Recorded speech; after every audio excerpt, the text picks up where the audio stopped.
Hello folks, I'm Billy Pinnell. Thanks for joining me for another of my favourite musical moments. I want to talk to you about a singer-songwriter, multi-instrumentalist, Nils Lofgren, who you may be aware of as being a long-time member of Neil Young's band Crazy Horse and of Bruce Springsteen's E Street Band.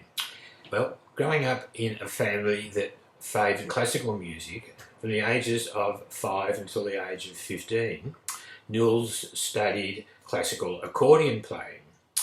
So he is getting a bit tired of the rigid format of that sort of music, and he hears rock and roll and jazz on the radio, so he thinks, look, I need to play amplified instruments and just move away from what I've been doing for the previous 10 years or so.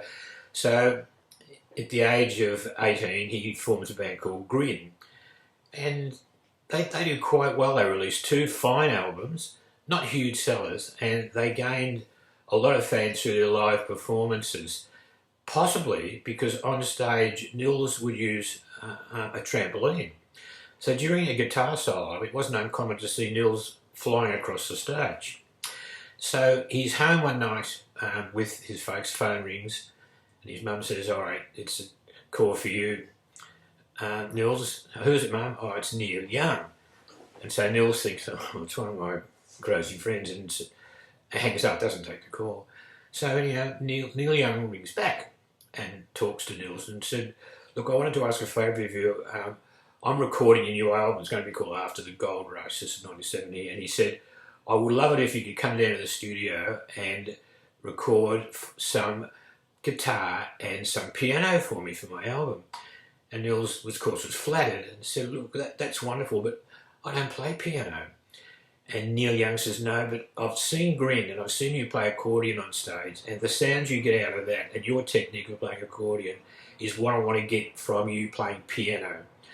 So that's what happened. So Nils goes to the studio and records on After the Gold Rush with Neil Young. So the rigidity of having to write songs for a band finally convinces him, I've got to move on again, and I've got to start recording my own songs. So he gets a solo recording contract. It's now 1974, and on his first solo album he writes a song that's a dedication. It's more than that. It's sort of a love song in some ways to a fellow musician, a much loved fellow musician who's still around today and who's obviously in 1974 already had a huge effect on Nils, musically and maybe in other ways as well. So I'd like to feature that song for you now, as Nils' tribute to a musician who I'm sure you'll be aware of.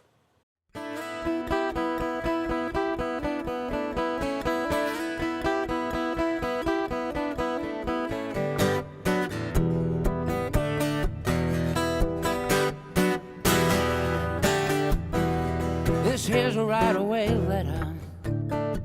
I gotta mail it today, straight to my main inspirer. Says urgent from the USA.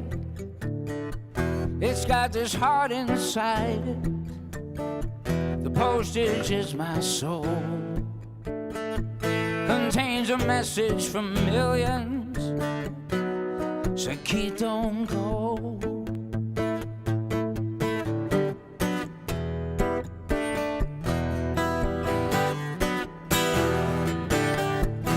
10,000 guitars wailing, but it ain't quite the same.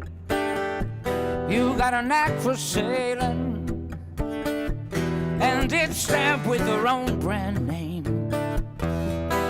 We's all sailors, as captain you must know. You bring the message to millions, so keep don't go.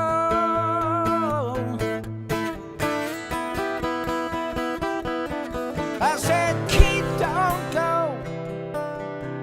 Oh, don't take my fun. Keep, don't go.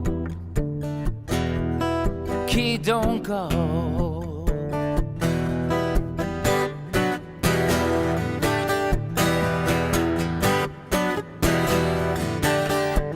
We miss our father Jimmy, It's hard to breathe with that loss, but I still got you, brother.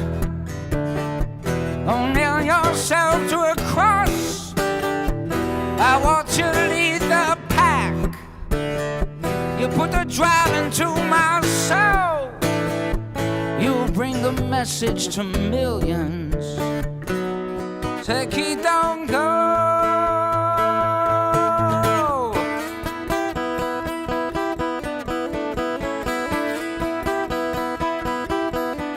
I said, kid, don't go. Oh, don't take my fun. Kid, don't go. Oh, kid, don't go. Hey, kid, don't you go.